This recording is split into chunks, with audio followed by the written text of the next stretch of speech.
Greetings, y'all. Welcome, welcome to another episode of Brown Girls Are Beautiful. I am your hostess and your melanated queen, y'all. So, heute is Freitag, everybody. I'm back at the paradise, y'all. Back at the kingdom. I had a very long day. I just got in here not too long ago. How are y'all doing out there? What's good, Lonesome Dove? What's good, Fox Studios? How are y'all doing? I'm gonna come on camera, let you see how I'm looking. Tired. I'm really am about to go get my sunshades, y'all. I'm really about to go put some sunshades on because if I turn this light on, I don't want all this light shining in my face. Hi, Trishy. How are you? Have y'all all heard about this Diddy verdict? Have y'all heard? Lonesome Dove says, hi, Trishy. So apparently your boy, Puff Daddy, Mr. Take That, has been convicted and charged and everything. And he is now facing 50 months. Okay, that's 4 years and 2 months. What are your thoughts on all of this, y'all? What are your thoughts? Now, truthfully, you said you're doing great. Truthfully, I'd like to say this. I don't feel that they had enough evidence to convict him on what he was charged for.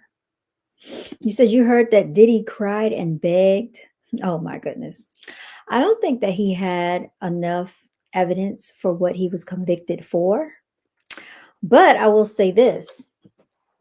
He has allegedly had something to do with the disappearance of Kim Porter, which Kim Porter, everyone knows, is the mother of three of his children, the twins, and I don't know, is his name King Combs? There's Justin King and somebody, the one that looks like him, right?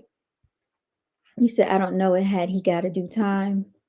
He deserves it better than him walking away free. Okay, well, let me ask you this. Because everybody said the same thing about R. Kelly, right? Now, this is my opinion about it. If R. Kelly had to go down, then Puffy had to go down, right? But if Puffy goes down, then what happens to the Trumpster with these Epstein files? What happens to him? Because my thing is this. These people that went to these parties were willing adults. Now, I don't agree with being drugged. I don't agree with doing anything against your will, right? But when I compare the things at these Diddy parties compared to what R. Kelly was doing, it just looks like both of them were very freaky individuals. R. Kelly seems like a freakster. He was into some kinky stuff. Puffy is definitely into some kinky stuff. And personally, in my opinion, I think a lot of people in Hollywood and in politics and entertainment are into some very interesting things, right? It's just that they keep it a secret. This is why they're trying not to release those Trumpster files, right? Oh, nothing going to happen to Trump? Sadly, probably not.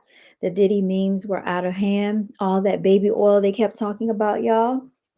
So yeah, allegedly and apparently he's facing 50 months, and I know this is really going to get to him because Diddy Puffy has a big ego, but my true thoughts are this: whenever you continue to do things and get away with it and get away with it and get away with it, and you think that you're invincible and nothing is going to happen to you, eventually the universe, the spirits, the angels, the ancestors, the divine energy of the universe, right?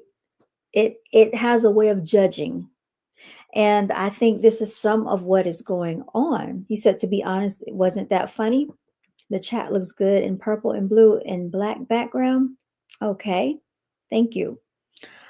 So with that being said, I feel like anybody that are doing things that they know they shouldn't be doing, eventually the universe is going to catch up with them, right?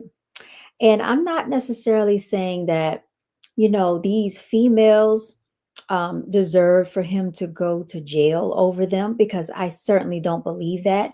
There was this guy that was making this egregious claim against Diddy. Let me play that video for you, because even though he's facing all of what he's going through, people are still trying to file lawsuits, and it just looks, in my opinion, bad, right? Because what can he do behind bars at this point? Y'all already got him locked up behind bars, right? All right, let's go back, because I was listening to so many videos today when I was out and about. And there's a guy that was on Entertainment Tonight. Oh, here he is. Here he is. Let's go ahead and play this clip for y'all. This is ridiculous. He even made CBS News, y'all. So people still want to file claims against Diddy. He said, "You're going to stay single by choice?" Okay. All these court hearings. Yeah. Let's go ahead and play this, y'all. This is the ex-stylist for Diddy, and this is what he had to say. Diddy Combs, after a jury found him guilty in July of two felonies related to prostitution. But he's also facing a new lawsuit. Deontay Nash, who testified at the trial and worked as a stylist for the rapper. All right, look at Deontay, everybody. Look at Deontay, everyone. Interesting character already. Now that I'm looking at him, very interesting character already, right? So he comes out there and he wants people to know that he too allegedly has been victimized by the diddler. Alleges he suffered years of abuse, which Combs denies. Nash spoke exclusively to Jerika Duncan. Puff is chanced out. He's had enough chances. He's right where he needs to be. Deontay Nash says he worked for Sean Combs from 2008 to 2018, styling Combs and his ex-girlfriend Cassie Ventura. In May, Nash says he was ordered by the court to testify at Combs's criminal trial. You didn't want to be there to begin with. I did not. But you were there. He didn't want to be there. Y'all listen to this. Because of? I had to be for Cassie and for myself. Last week, Nash filed a lawsuit against Combs, accusing the mogul of sexually, physically, and emotionally abusing Nash for a decade. The 39-year-old alleges Combs touched him inappropriately, used a homophobic slur more than once to address him, and choked him on multiple occasions. Okay, so my thing is, if this was going on, why did he not depart? Describe the incident you talk about when he strangled you, you say? Yes. What happened? Which time? There was one. Cassie was shooting a video. I love it. And we went to like a restaurant the night before. He just came in with such a bad attitude. So I just left the room. You know what I mean? And I went outside to smoke a cigarette. Don't know how he found me. My back was turned. The next thing I know, he's coming up to me and grabbing me and choking me and throwing me on the car. Didn't I tell y'all don't need to be going out? I'm like, Jesus Christ. And he's like choking me out. For all the people or questions about why you didn't leave, why you didn't quit or call the police, what stopped you from taking action much sooner? We were frightened. I was frightened the whole time. I signed up for Bad Boy Entertainment, a record label. I didn't sign up for that kind of treatment. Okay, so there you have it. He stayed because it was Bad Boy Entertainment record label. You know what I'm going to do, y'all? I'm about to end this live stream and I'm going to come back on with a vertical live so we can get more participation in the building. So just a second, y'all. I'm going to go ahead. I'm going to sign off of here and I'll be right back on with a vertical live stream because I don't think I can change it right now. So my apologies. We need more participation. I'm signing off and I'm going to come right back on, okay? So y'all gonna see me in just a second, okay? Signing out. I'm gonna stop sharing for a second. I'm gonna go ahead and end this stream and I'll be right back, y'all. Don't go anywhere.